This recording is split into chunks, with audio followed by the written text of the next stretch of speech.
Hello student, তোমরা কেমন আছো? আশা করি সবাই ভালো আছো। হালিম ফাউন্ডেশন মডেল হাই স্কুলের অনলাইন ক্লাসে সবাইকে স্বাগতম। স্টুডেন্ট, আজ আমরা শুরু করব ক্লাস 9 এর জেনারেল ম্যাথ এক্সারসাইজ 17 লেকচার 20। এই চ্যাপ্টারে আছে হলো পরিসংখ্যান অর্থাৎ তথ্য ও উপাত্ত। স্টুডেন্ট, তোমরা এর আগে ক্লাস 6, 7, 8 সব ক্লাসে তোমরা এই তথ্য উপাত্ত নিয়ে অনেক ধরনের প্রবলেম সলভ করেছো। আজকে আমরা এই পরিসংখ্যানের কিছু জিনিস নিয়ে আলোচনা করব। সেটা হলো এই চ্যাপ্টারে আছে তোমার চলক। চলক হলো যে তথ্য উপাত্ত দিয়ে আমরা কাজ করব, সেটাকে বলা হয় চলক। আর এই চলক হলো দুই প্রকার, একটা বিচ্ছিন্ন চলক, একটা অবিচ্ছিন্ন চলক। তাহলে বিচ্ছিন্ন চলক কোনগুলো? যে চলকের মান সর্বদা পূর্ণ সংখ্যা হয়, কোনো অবস্থাতেই ভগ্নাংশ হতে পারে না, সেগুলি হলো বিচ্ছিন্ন চলক। তাহলে আমরা কি বলবো? দেখো, চলক দুই প্রকার, যথা এক নম্বর হলো বিচ্ছিন্ন চলক, দুই নম্বর হলো অবিচ্ছিন্ন চলক। আচ্ছা, বিচ্ছিন্ন চলক কোনগুলো? আমি বলেছি যে সকল চলকের মান কেবলমাত্র পূর্ণ সংখ্যা হয় সেগুলোকে বলা হয় বিচ্ছিন্ন চলক। যেমন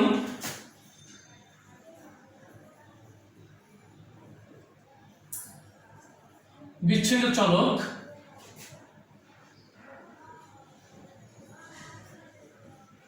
ছাত্র সংখ্যা,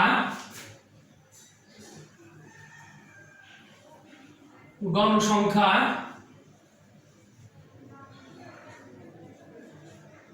লোক সংখ্যা ইত্যাদি। আর অবিচ্ছিন্ন চলক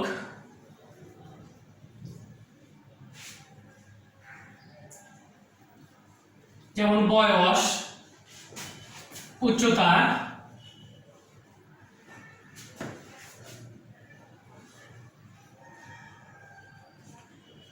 বৃষ্টিপাত ইত্যাদি। স্টুডেন্ট দেখো, ছাত্র সংখ্যা, জনসংখ্যা, গণসংখ্যা, লোক সংখ্যা এগুলি কখনো পূর্ণ সংখ্যা ছাড়া ভগ্নাংশ হতে পারে না। কিন্তু অবিচ্ছিন্ন চলক যেমন বয়স, উচ্চতা, বৃষ্টিপাত, আমরা বয়সের ক্ষেত্রে বলতে পারি 5 বছর 3 মাস, 5.5 বছর, উচ্চতা 5 ফুট 3 ইঞ্চি, বৃষ্টিপাত, এইগুলি সবই ভগ্নাংশ হতে পারে, পূর্ণ সংখ্যা হতে পারে। সেজন্য এগুলি হলো অবিচ্ছিন্ন চলক। এখন হলো কেন্দ্র প্রবণতা কি? তাহলে কেন্দ্র প্রবণতা হলো আমরা এই চলকগুলিকে যদি মানের ক্রম অনুসারে সাজাই অথবা কোনো একটা শ্রেণীভুক্ত করি, তাহলে একটা নির্দিষ্ট মাঝামাঝি একটা নির্দিষ্ট মানের দিকে সব মানগুলো পুঞ্জীভূত হয়। তাহলে এই মাঝামাঝি কোনো একটি মানের দিকে পুঞ্জীভূত হওয়ার ঘটনাকে বলা হয় কেন্দ্র প্রবণতা। আর এই কেন্দ্র প্রবণতার পরিমাপ হলো 3টি। কেন্দ্রীয় প্রবণতার পরিমাপ 3টি, যথা গড়, একটা হলো মধ্যক, একটা হলো প্রচুর। স্টুডেন্ট, তোমরা এখানে দেখো যে আমি গড় লিখেছি, এটার আরেকটা নাম হলো গাণিতিক গড়। তাহলে শুধু গড় অথবা গাণিতিক গড়, মধ্যক আর প্রচুর। এখন কথা হলো যে গড় কাকে বলে? কতগুলো রাশিকে মোট রাশি সংখ্যা দ্বারা যদি ভাগ করা যায় অর্থাৎ, তাহলে তাকে বলবো আমরা গড়। যেমন এখানে কোথাও যদি 5টা রাশি দেওয়া থাকে, তাহলে এই 5টা রাশিগুলোকে যোগ করব, করে আমরা 5 দ্বারা ভাগ করব, তাহলে ওই সংখ্যাগুলো গড় পাওয়া যাবে। মধ্যক দেখো, তাহলে গড় সমান কত হবে? রাশিগুলোর সমষ্টি ভাগ রাশির সংখ্যা। আমরা এখন যেটা করব সেটা হলো যে এলোমেলো যে সংখ্যাগুলি থাকে শ্রেণীবদ্ধ না, সেই সকল ক্ষেত্রে আমরা সূত্রগুলি শিখতেছি এবং আমরা দেখব। যেমন মনে করো, যেমন এখানে সংখ্যা আছে 5, 7, 12, 3, 2, তাহলে এই সংখ্যাগুলির গড় কত? তাহলে আমরা এই সংখ্যাগুলির গড় লিখব 5, 7, 12 প্লাস 3 প্লাস 2, নিচে 1, 2, 3, 4, 5, তাহলে সংখ্যা আছে 5টা। 5 আর সাথে 12, 12 আর 24, 24 আর 3 27 আর 2 29, তাহলে 29 ভাগ 5 সমান দেখো 5.8। তাহলে আমাদের গড় কত হলো? 5.8। তোমরা বুঝতে পেরেছ? এখন আমরা করব, দেখো প্রচুর আর মধ্যক, এই দুটো বাকি আছে এখন। তাহলে মধ্যকটা কি? মধ্যক হলো কোনো রাশিগুলোকে যদি মানের ক্রমানুসারে সাজানো যায়, তাহলে যে সংখ্যাটি ঠিক মাঝখানে থাকবে সেটাকে বলা হয় তার মধ্যক বা মধ্যমা। যেমন আমি এখানে বলি যে 2, 7, 9, 5, 3, 8, তাহলে এগুলোর মধ্যমান কত? তাহলে মধ্যক কত? তাহলে মধ্যক নির্ণয় করতে গেলে দেখো এগুলিকে আমাদের আগে মানের ক্রম অনুসারে সাজিয়ে নিতে হবে। তাহলে মানের ক্রম অনুসারে সাজিয়ে নিলে পরে আমরা লিখব যে মানের ক্রম অনুসারে সাজিয়ে পাই, মানের ক্রম অনুসারে সাজিয়ে পাই। তাহলে কত হবে? আগে দেখো আছে 2, তারপরে আছে 3, তারপরে 5, 7, 8, 9। এখন দেখো যে মাঝখানে কোনটা আছে? এইদিকে 1, 2, 3, 4, 5, 6, তাহলে এখানে সংখ্যা আছে 6টা। তাহলে 6টি যদি থাকে তাহলে এই পাশে 2টা আর এই পাশে 2টা যদি বাদ দিয়ে দিই, মাঝখানে কয়টা আছে? 2টা। তাহলে এই ক্ষেত্রে মধ্যক হবে, তাহলে মধ্যক হবে 5 + 7/2। তাহলে 5 আর 7 কত? 12/2 কত? 6। শিক্ষার্থীরা তোমরা লক্ষ্য করো যে এখানে মধ্যক হলো কত? 6। এখন যদি এখানে বিজোড় থাকে তাহলে কি হবে? মনে করো এখানে সংখ্যা একটা কমাই দিছি আমি, তাহলে এখানে কত হবে? দেখো 2, 3,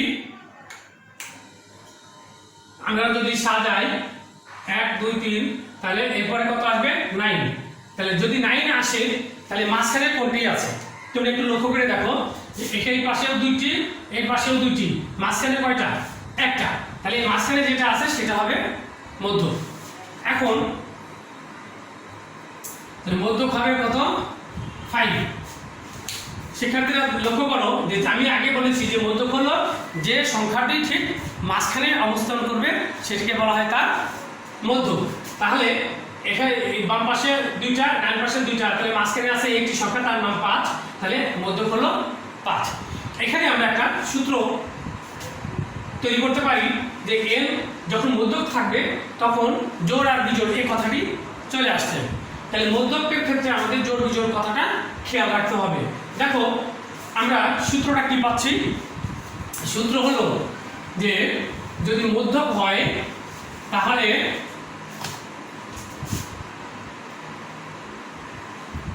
মধ্যক = n + 1/2 তম পদ যখন n বিজোড়, যখন n বিজোড় তখন n হলো রাশির সংখ্যা। তাহলে যদি এখানে 7টি থাকে তাহলে 7 + 1/2, তাহলে 7 আর 1 8 হবে, 8/2 = 4। তাহলে 4তম পদ অর্থাৎ চতুর্থ পদ যেটা হবে সেটা হবে তার মধ্যক। আর আরেকটা হবে মধ্যক = n/2 তম পদ যোগ n/2 + 1তম পদ /2 যখন n জোড়।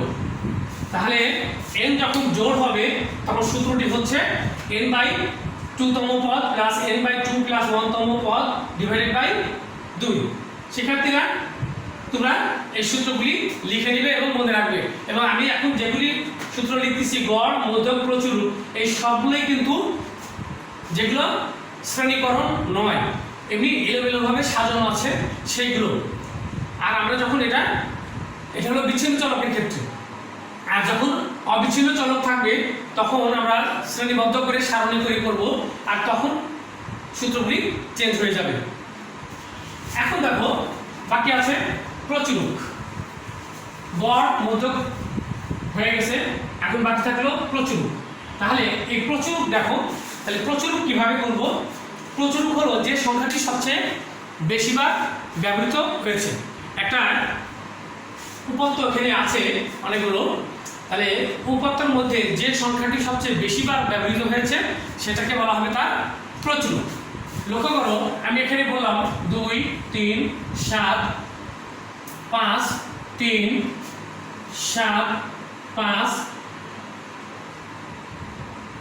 10, 5।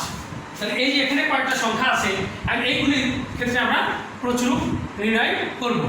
শিক্ষার্থীরা তুমি এখানে দেখো যে এখানে 3 আছে 2 বার, 3 আছে 2 বার, 5 আছে 3 বার, 7 আছে 1, 2 বার, বাকিগুলো আছে একবার করে। তাহলে দেখো যে এখানে 3 আছে 2 বার, তারপর 5 আছে 3 বার, 7 আছে 2 বার, তাহলে আর বাকি সংখ্যাগুলি আছে একবার করে। এখন প্রচুরক কত হবে? সুতরাং প্রচুরক হবে যেটা সবচেয়ে বেশি বার আছে, কোনটা? 5 আছে 3 বার, তাহলে প্রচুরক হলো 5। প্রচুরক কত হলো? প্রচুরক 5 আছে 3 বার, তাহলে প্রচুরক হবে 5।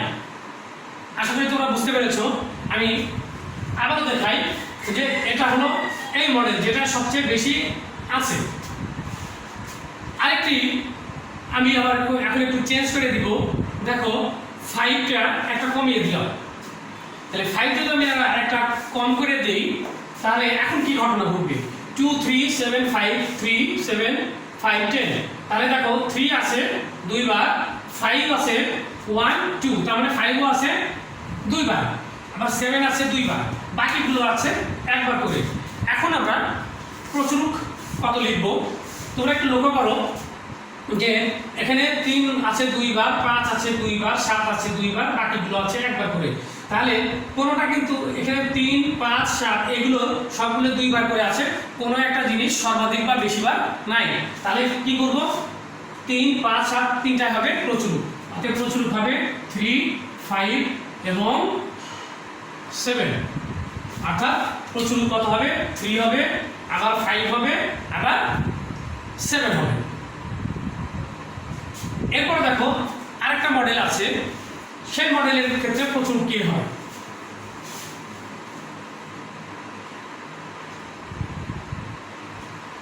এখানে 3 আছে একবার, তারপরে 7 আমি একটু কমিয়ে দিলাম, দিয়ে এখানে লিখলাম 10, 12।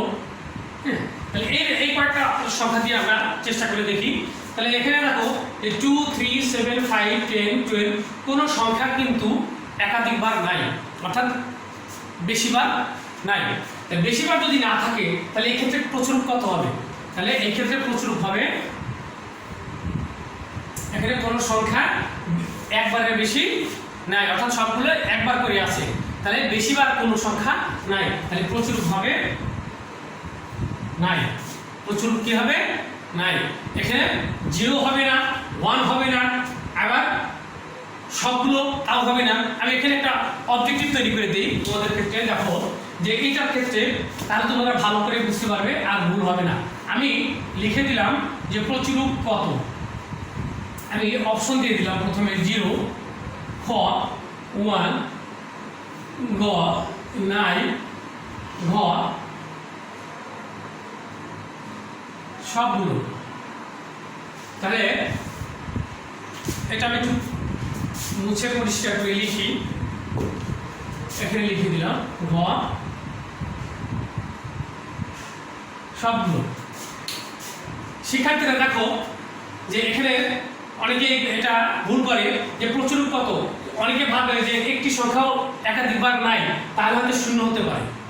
আবার অনেকে ভাববে যে সবগুলো একবার করে আছে তাহলে প্রচুর হবে এক। আবার কেউ ভাববে যে এখানে একটাও বেশিবার নাই তাহলে প্রচুর ভাবে নাই। আবার অনেক স্টুডেন্ট ভাববে যে সবগুলোই তো একবার করে আছে তাহলে সবগুলো। তাহলে সঠিক উত্তরটা দেখো সবগুলোই মনে হচ্ছে কাছাকাছি উত্তরের, বিভিন্ন দিক চিন্তা করলে এগুলি মনে হবে যেন সবগুলোই।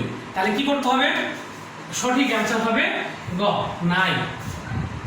তাহলে আজকে আমরা গড়, মধ্যক, প্রচুর এই তিনটা এবং কেন্দ্র প্রবণতার পরিমাপ, বিচ্ছিন্ন অবিচ্ছিন্ন চলক এগুলি নিয়ে আমরা আলোচনা করলাম।